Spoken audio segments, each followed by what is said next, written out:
আমাদের মানুষ বিশেষ করে তৃণমূল কংগ্রেসের নেতা বলে মনে করে ওকে এই হিসেবে ওকে ঠিক করে এবং তাকে খুন।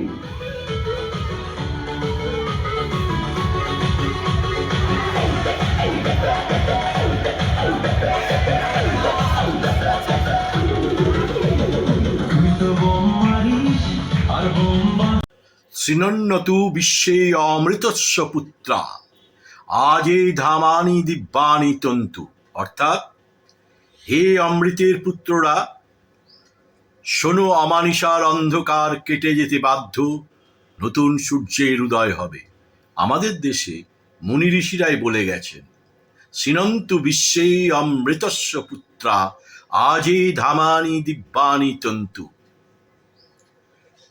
দুর্গাপুরে এখন একটি ভাইরাল ভিডিও ছেয়ে গেছে। সেই ভাইরাল ভিডিওর সত্যতা আদৌ আছে কি নেই তা দুর্গাপুর বার্তার পক্ষ থেকে যাচাই করা হয়নি। ভাইরাল ভিডিওটিতে মাচ্চোর গান, যা ভোটের আগে শওকত মোল্লাকে নিয়ে করা হয়েছিল, সেই শওকত মোল্লাকে নিয়ে করা মাচ্চোর গানটি বাজিয়ে কোমর দোলাচ্ছে দুর্গাপুরের অন্যতম মহাবিদ্যালয়, দুর্গাপুর সরকারি মহাবিদ্যালয়ে স্বাধীনতা দিবস পালনে উদ্দাম নাচ ছাত্রছাত্রীদের গান ভাইরাল। দিকে দিকে উঠছে গেল রব, গেল গেল গেল রব। কিন্তু এতে তো অবাক হওয়ার কিছুই নেই। এখন সেই যুগ যেখানে কোমর না দুলে উঠলে তো গান নয় কিংবা দেশপ্রেম নয়। জাতীয় পতাকার সম্মান আর অর্থ না বুঝে হাতে নিয়ে বের হলেই দেশপ্রেম। নেহা বোরা কিংবা দুর্গাপুরের মেয়ে ঐশী ঘোষ যখন যন্তর মন্তরে ছাত্র সমাজের লড়াই লড়ছে, তখন কি করেছে দুর্গাপুরের সরকারি মহাবিদ্যালয় থেকে বিভিন্ন কলেজগুলি, সব ছাত্র সংগঠনগুলি? দুর্গাপুর আশা করেছিল অন্তত বামপক্ষ লড়বে, কিন্তু কোথায় কি, নিরাপদ দূরত্ব থেকে সামাজিক মাধ্যমে বিপ্লব শেষ। তাই এই কলেজের ছেলেমেয়েরা মাচ্চোর গানে উদ্দাম নাচে ভরিয়ে দেবে স্বাধীনতা দিবস, তাতে অন্তত অবাক হওয়ার কিছুই নেই, কিংবা গেল গেল রব তোলাও উচিত নয়। প্রশ্ন করার মগজ হলেই দেওয়া হবে নাম দিমাগি নকশাল। প্রশ্ন করার মগজ হলেই দেওয়া হবে নাম দিমাগি নকশাল। তাই প্রশ্ন করো না, চুপ করে কোমর দুলিয়ে যাও উদ্দাম গানে। এই বার্তাই তো এসছে।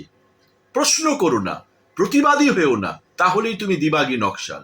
যারা গেল গেল রব তুলছেন তারা ভেবে দেখুন, স্বাধীনতা দিবসে যে হিন্দি গান বাজে দেশপ্রেমের গান বলে, অথচ পরাধীন ভারতে বাঙালি কবিগণ শতাধিক গান লিখেছেন দেশের স্বাধীনতা আন্দোলন নিয়ে, অথচ তারা ঠাঁই পায় না। তাই স্বাধীনতা দিবসে একটু মাচ্চোর গানের সাথে কোমর দুলিয়েছে ছাত্রছাত্রীরা, ক্ষতি কি? এটাই তো চাই ওরা, কারণ প্রশ্ন আর প্রতিবাদ ওদের মতে দিমাগি নকশাল। তাই কেউ কেউ বলেছেন এটা আমাদের সংস্কৃতি না। আমাদের সংস্কৃতিটা কি? আমাদের সংস্কৃতি তো রামমোহন, রবীন্দ্রনাথ, নজরুল, বিবেকানন্দ, সুভাষচন্দ্র বোস, সুকান্ত ভট্টাচার্য, সুভাষ মুখার্জি, বীরেন্দ্র চট্টোপাধ্যায়। তা আমরা তো ভুলে মেরে দিয়েছি সেসব। তাই মনে রাখতে হবে, সেলিং বলেছিলেন, dishonesty deception in contemporary life. তাই এই সমাজের বাইরে নয় ছাত্রছাত্রীরা, এই সমাজ থেকেই শিখছে। তাই ছাত্রছাত্রীদের গানে প্রশ্ন না তুলে প্রশ্ন তুলতে হবে, আমরা কি করছি, আমরা কি করেছি, আমরা কি এনেছি ওদের কাছে প্রতিবাদের চরিত্র, আমরা কি এনেছি সত্যিকারের গণতন্ত্র, আমরা কি বলেছি এটা উচিত নয়, আমরা কি শিখিয়েছি এটা উচিত নয়।